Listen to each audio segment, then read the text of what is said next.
6 come your way on this Thursday evening, the 28th day of May, as we say goodbye to what has been another crazy month. Casamigos Tequila, as always, brings you the program, brought to you by those who drink it on this kind of overcast, a little windy Thursday. Looks like there's some warm weather headed this weekend. Might get a little rain. Then it should be pretty nice for the weekend as the temperatures start to kick up near 80 degrees. On a day where we get another cancellation, that being the Boston Marathon, and that's after a long run, 124 years. So that's now next in line. But as we inch a little closer here, the problems that a lot of us warned about for baseball are right there. And, you know, it's logical you're going to have people choose sides. Someone's going to say, hey, let me look at it from this agent who's going to give me this information. And then someone's going to say, let me look at it from the owner's standpoint, and they can't lose all this money. All right, and we get into opening books, which isn't going to happen. We get into talk of all different kinds of things like salary cap and revenue sharing, and that's not going to happen. We understand that. But the owners, who are a very crafty bunch, and they know how to paint this, are going to do the same thing again, and they're going to use that to their advantage here. See, the players aren't wrong, but there's not going to be anybody in this climate on their side. Nobody. Do the owners have more money than they let on? Yes. Do they create basically costs that they have to pay? See, when the owners own a franchise and then borrow money to improve the stadium, open different revenue producing of, things around the stadium, whether it's things for the fans or amusements or restaurants or walkways or whatever it may be. Any real estate development done around the stadium always produces revenue. They can borrow that money, and as they pay it off, say, hey, this is my cost of doing business. Well, it's not all your cost of doing business. What you've done is you've enhanced your overall value of your asset by borrowing money and using that to improve the asset. It would be like you taking out a home equity loan and then saying, hey, you have to pay it off. See, I bought the house originally for $300,000. And I've owned the house for many years, but I just took out a home equity on it because it's appreciated to the point now that it's worth $1 million, and I took out a $500,000 home equity, and now you have to pay for that. Well, why? You didn't need to take that out. Well, yeah, because I had to do this, I had to do that, I had to put a new bedroom upstairs, I had to do this, I had to put a pool in the back, I had to do this, I had to do that. Same thing. It's asset enhancement, but creating short-term expense. And that's what they call their costs, but they're not their year-to-year costs. They're their overall costs. So when one of the agents goes into great, depth about this, like a Boris as an example, he's not wrong. He's not wrong. But it's not something that you're going to be able to sell to the fans because they don't care. They don't want to hear that. What they hear is, oh, you can't play baseball for 3 months at $7 or $8 million. There's 42 million people out of work, but you can't play baseball for 3 months, 82 games, until next October for $8 million, and you're complaining. I would do that and that's what the sentiment is. And the owners know that's there, and they can't lose. So the players are between a rock and a hard place this time. Are they wrong in their economic fight? No, not on a basis of what's real long-term and what's not. They're not wrong. I had somebody saying that to me today. Listen, you got to understand. I said, yes, it all makes sense. Owners won't open their books up. Their franchises are worth a fortune. The Atlanta Braves, the one team that has to open their books up because they're owned by Liberty Media, made $476 million in revenue last year. and 432 million the year before. All true. There's revenue streams that they don't even let the players even know about. You know, Bam Tech was something that they made a fortune on. They didn't give anything to the players. Of course not.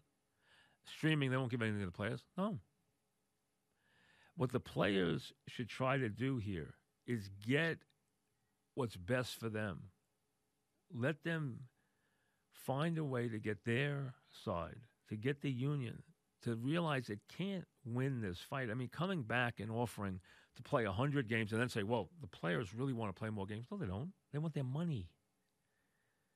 They're part of going from 82 to 100 games was we want to be paid in full, minus the April-May agreement.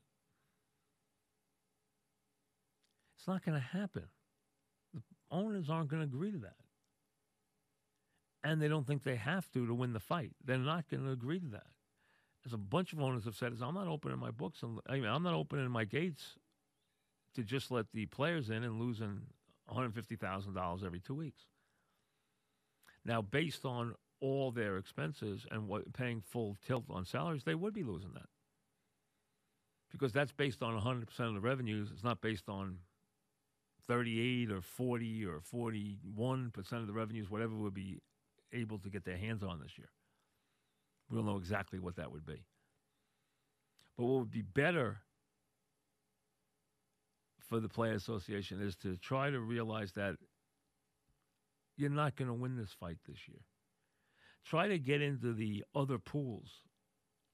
So make a bigger inroad into the larger postseason revenue pool now. Make an inroad into the streaming pool of revenues. Making an inroad into the gambling, especially on site gambling in the future years, on that pool. There are pools of revenue that are and revenue streams that are going to produce a lot of money in the years to come that the players are cut out of. Start to introduce a way to get into those this year. And I think the owners would allow that to happen if they could find a way to not have their year this year or their unlucky season with this pandemic come back to clobber them. Now, that was their first offer. It was extreme. I'm sure they have one that's more to the middle, but it's not going to be, we'll add 18 games a team and we want all our money. Well, that's not going to work. That's not going to fly. And if the players are adamant, like Scherzer said, that don't bother if we don't get all our money, well, then let's go home now and just stop talking about it. See you next season, hopefully. You're not going to have spectator sports for a while here in this country. As we start to inch open, remember, we still aren't even open in our city yet. New York City is a week, 2 weeks, whatever, still away, maybe more from opening. We're only in phase one in a lot of areas, and we still have to wait to see what the kickback is as far as whether the virus kicks up in certain areas around the country. We have to wait and see if that happens. We'll know more in 2 or 3 weeks from now. And there's always the wait or the thought of what comes back when the cool weather comes back in November, what happens then, because there's already been talk about that, which it may be lessening already because of the heat around the country, and now it's going to kick back up in November. Who knows? We don't know if that'll happen or not, but it could. So we might be a ways away from spectator sports and from any spectator events, whether you're talking about concerts, movie theaters, Broadway plays, any spectator sport, where you crowd people into a building, elbow to elbow, row to row, 1,000 upon 1,000. We are a ways away from that happening. We will see a vaccination before we get back to those days. But that doesn't mean the sports can't go forward. It looks like the NHL will. Sounds like the NBA will. Now, they have different, they can pretty much say goodbye to their regular season, which the NHL already has. say goodbye to almost all of it, which is what the NBA proposal seems to be.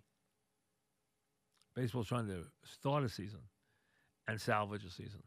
Not easy to do, and obviously without a lot of its revenue. But at least being able to produce something in the way of revenue, helping out their broadcast partners, whether it's radio, whether it's cable, whether it's local television, whether it's national television. The tiers of broadcasting, well, really there's even more now because you can go from gambling to streaming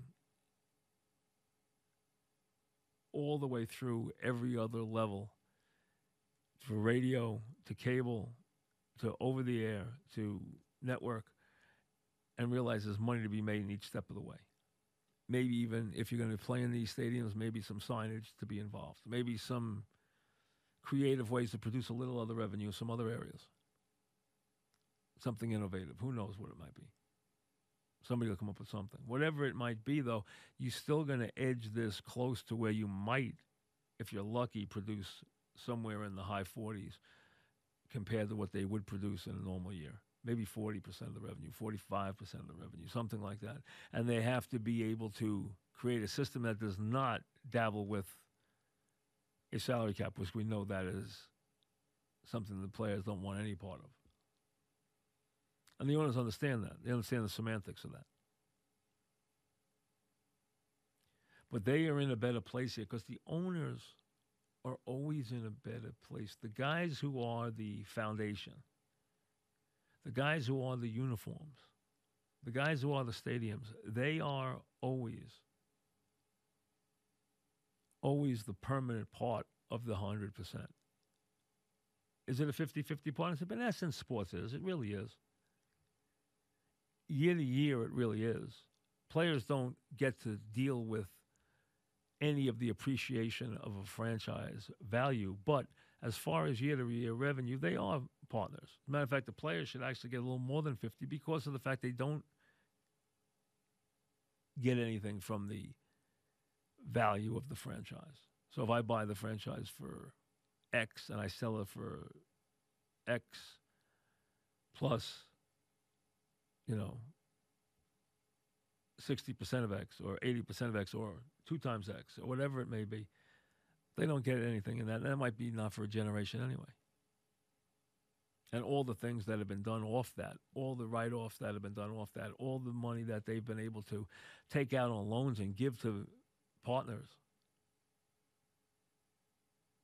which is done all the time to create cash flow. All that's done all the time. There's so many creative ways for these franchises to do that. The players don't get into that part of it. What they do is they get into the revenue part of it.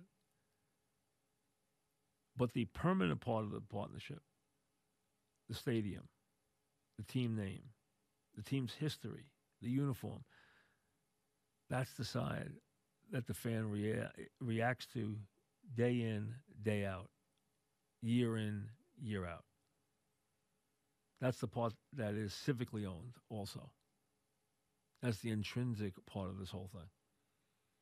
The player part comes and goes. The player goes to another team. The player retires. The uniform stays. The stadium stays. The history stays.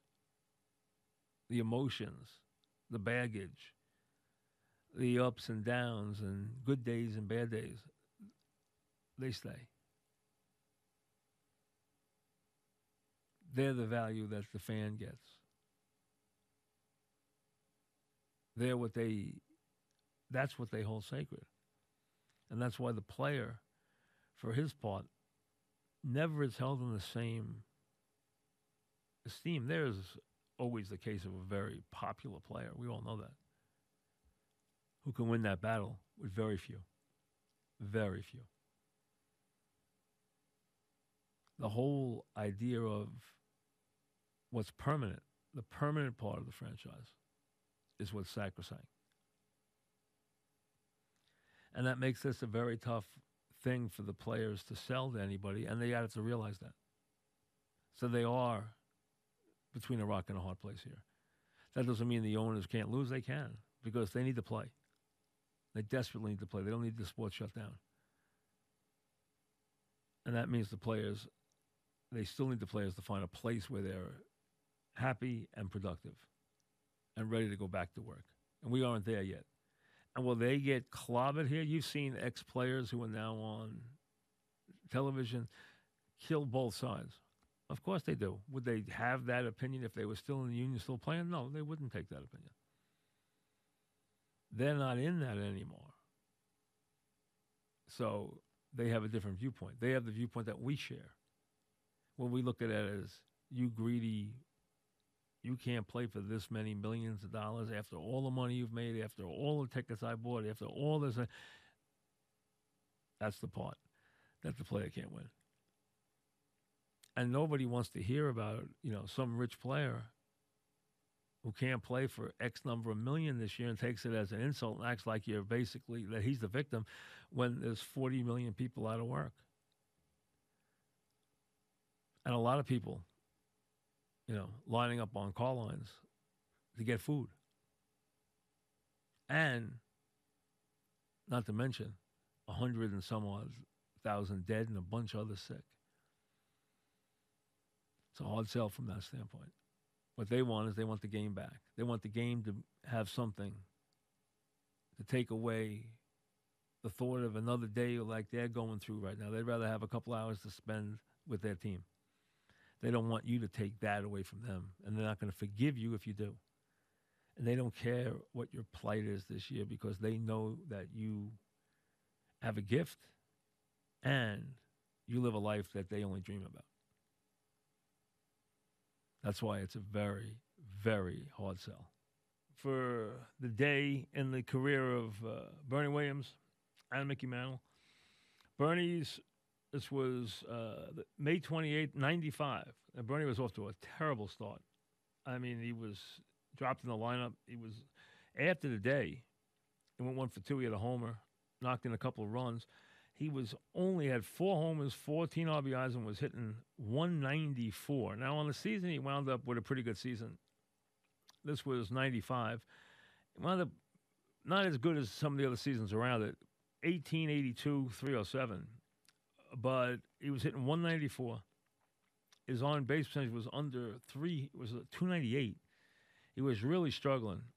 He did his 4th home run here, which was, very light, and only had 14 RBIs, which is not very good after playing 2 months of the season. So he was off to a very sluggish start, but looking to start to come out of it a little bit. For Mickey, it was back to 1957 again. They beat the Red Sox, and Mickey went 4 for 6, hit 2 doubles, and raised his batting average to just a very quiet 371 with an on-base percentage of, yes, this is true, 519.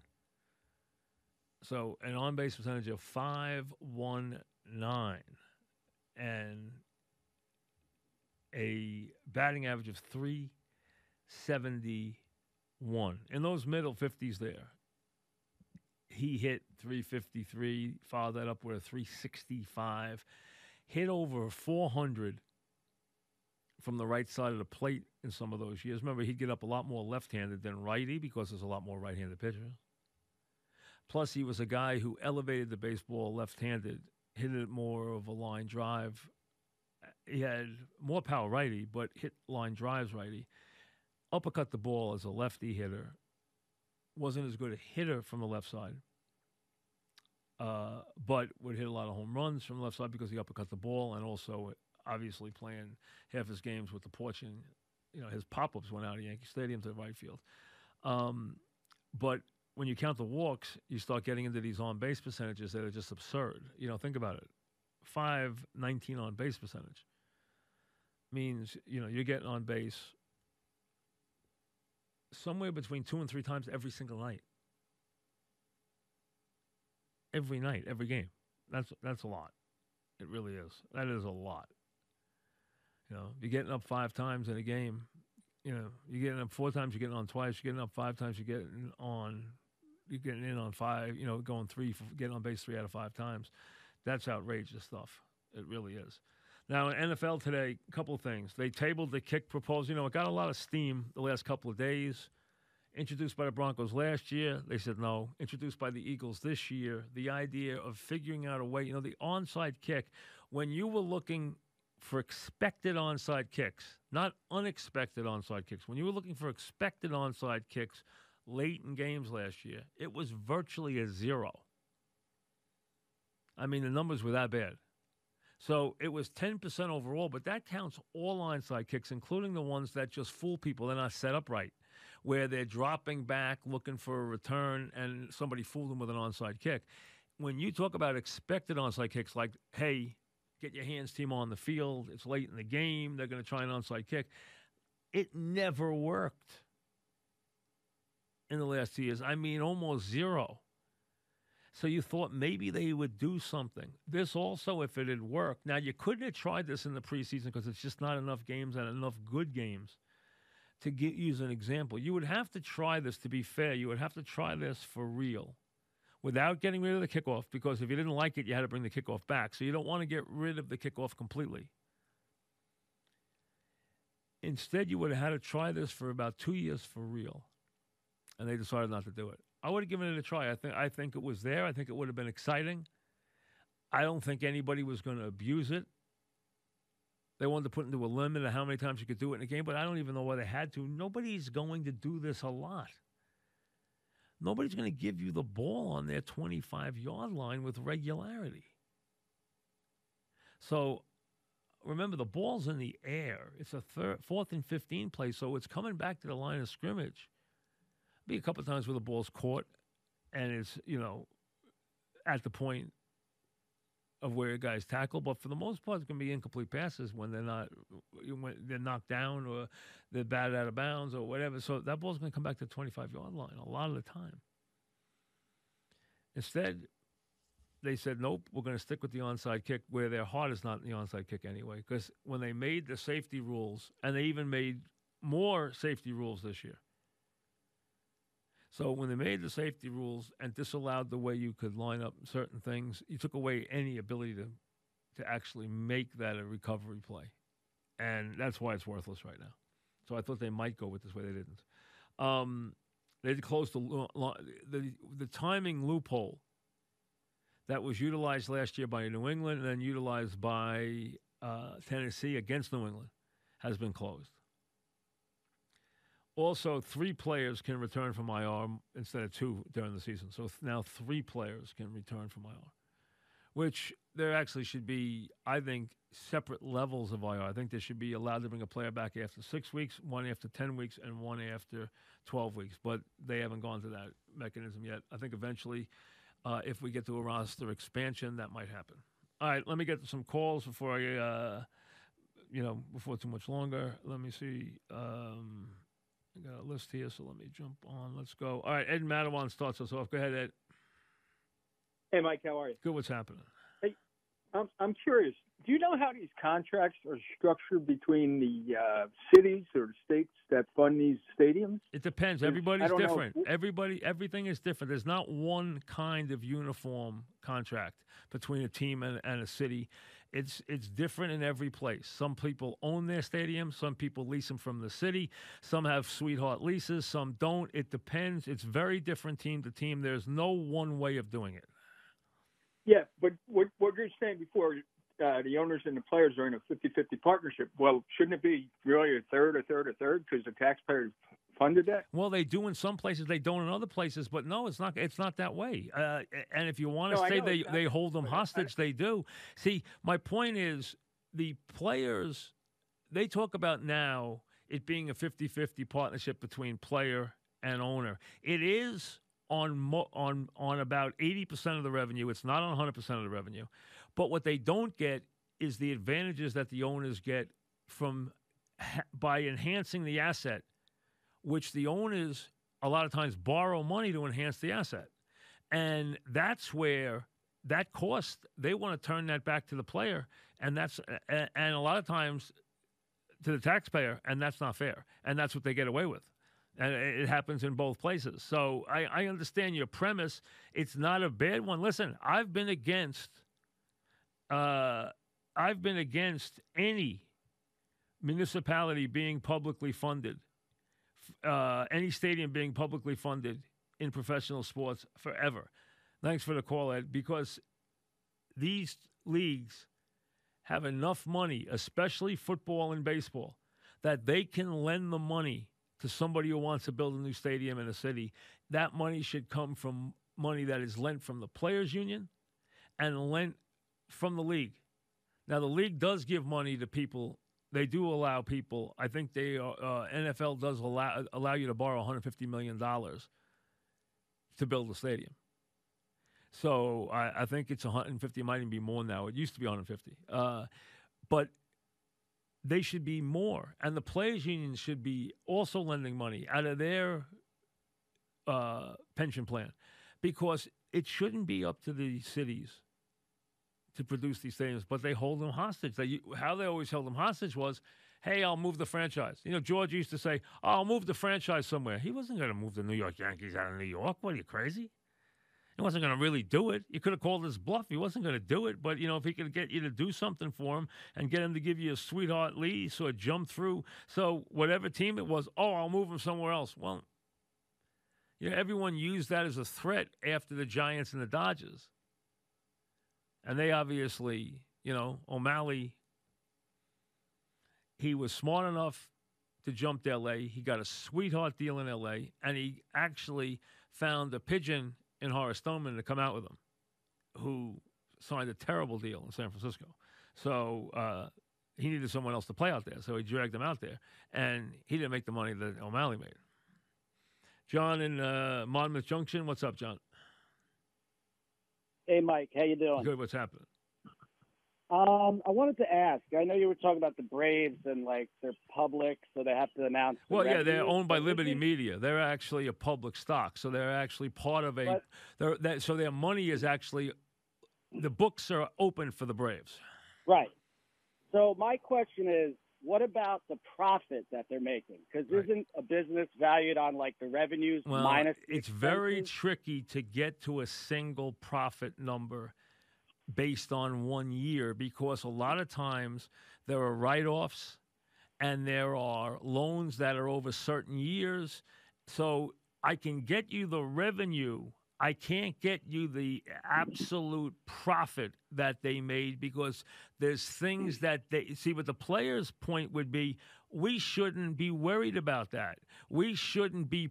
Your profit should be, here's what you take in, here's what you pay us. The rest is profit. What you do with it is your business, but that's not what the teams do. The teams will use other things that they buy and they lease, or they pay a interest on loans that have them building things around the stadium or enhancing the stadium or doing different things, and they will write that off against their profits. So all you can go with is revenue.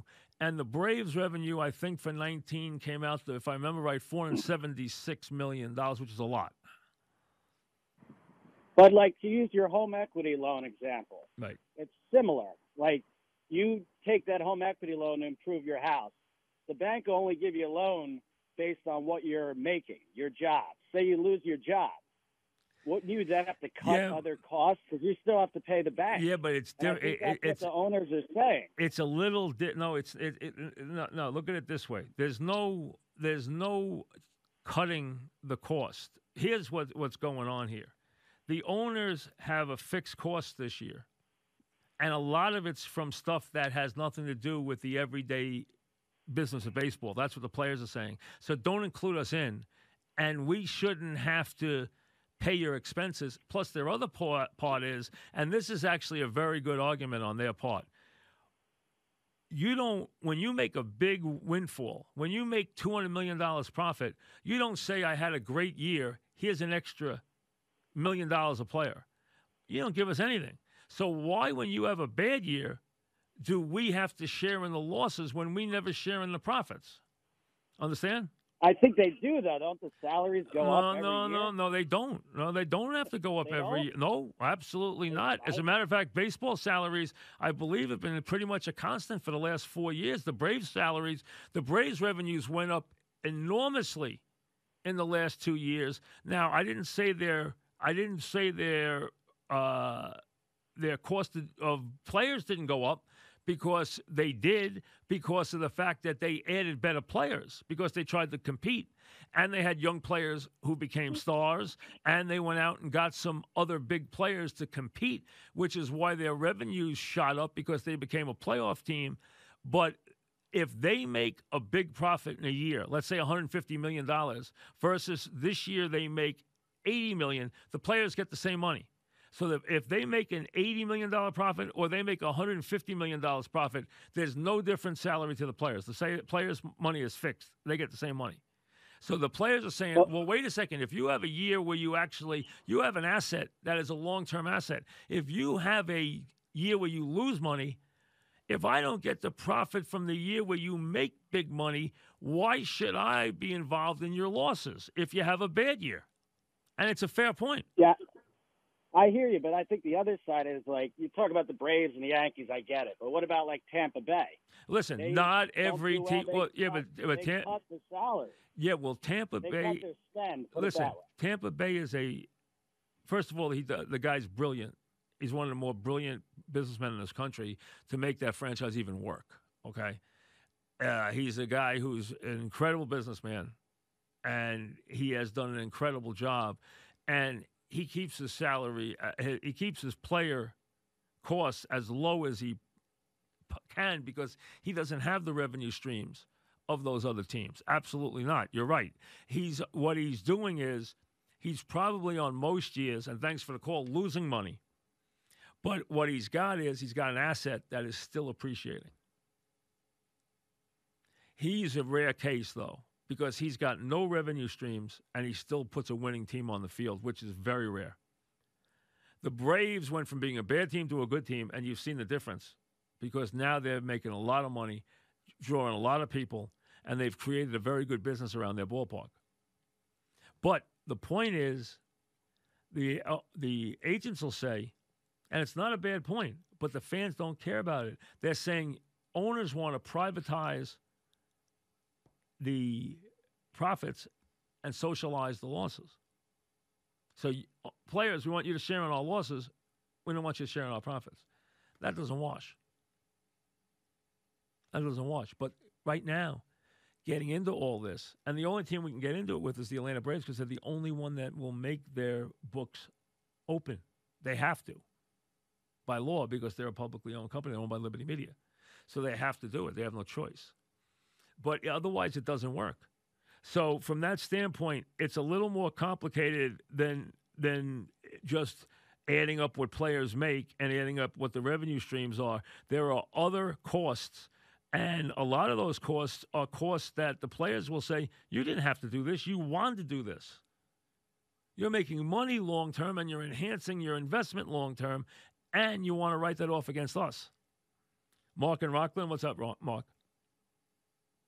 Yeah, I actually believe that there's the perfect venue for a test bed, if you will, to test capacity and infection rate and all that. With all these unemployed people, I'm sure you can find a few 100,000 guinea pigs that would be willing to sit in 10,000 in a 40,000 capacity stadium, 10,000 people, separated, masked.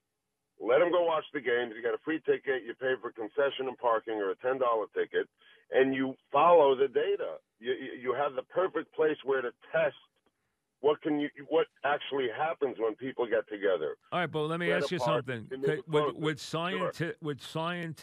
I think, Mark, and this is not an area I have any expertise in, but let me say that I would think a scientist would say to you, I need you to repeat that 100 times for me to get an accurate reading. I can't do it off one sample. So you would have to do that. It's not one sample. Yeah. Well, wait a second. Yeah. The problem is, what happens if all of a sudden you have virus breaking out all over the country because you tried this? Again, yeah, but you see, but you have to get these cities to agree to this. And what happens if it doesn't work and people start getting really sick in big numbers? What do you say then? Good question. I mean, that's why I don't know that you can get. See, I understand your premise, and your premise isn't wrong. But the point is, you need to do it over a And thanks for the call. You need to do it probably over 100 or 200 cases. You couldn't use one case as an example. And it would be good if you did it over a wide geographic area, so the whole country. I like the idea. I'm sure you're going to get volunteers to do it. But I think these cities are afraid of an outbreak, and they're afraid, you're not going to help them when their hospitals overflow. That's their fear. So that's why they're afraid to do something like this. And you would have to repeat it over a couple of hundred times for it to give you a real data that you could drive. Because you can't do something once and get accurate scientific data on it. It just doesn't work that way. Back after this. Just might have heard during that report by Tiki, they killed the rule on adding the 4th and 15 play, which I think made sense because here's the deal, folks. They wanted to come up with a safer play on the onside kick, so they changed the rule for safety reasons. They changed the way you line up.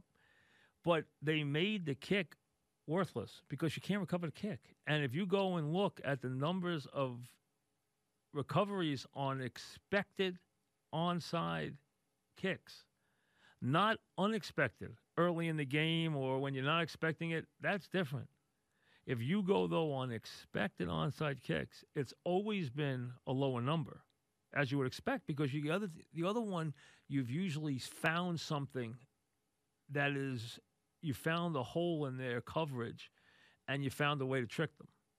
But on expected onside kicks late in the game, it's virtually zero now. Chance it's virtually almost nothing. It's just, hey, let me do it because I have nothing else to do, and the odds on getting it are almost zero. So if you added a play, you put a little life back in the sport in those situations. I like that. I like the play. I wish I would have liked to see them try it for a couple of years. I think it would have made sense. And it would allow them eventually to do what they really want to do, which is take the kickoff out of the game, which is what they want to do. And either they should do one of two things. They should either take the kickoff out of the game or drop the kickoff back. Drop the kickoff back where you can make the guy put the kickoff, or make it a rule you got to try and put the kickoff in play. One or the other. You don't have to drop him back if you want to make it a rule that you have to kick the play, that there's a penalty if you kick it in the end zone. So if the guy lets it go and goes in the end zone, it's a penalty on the kicking team. You have to kick it in play. Kick it in play, then you got something. But I don't think they really want that because I think they want... Now, you also can limit movement and even limit blocking schemes if you want to make it a safer play, but still put the kickoff back in play. John in Connecticut, what's up, John? Hey, Mike, long-time listener. I hope you're doing okay. Yeah, good, thank you. What's up?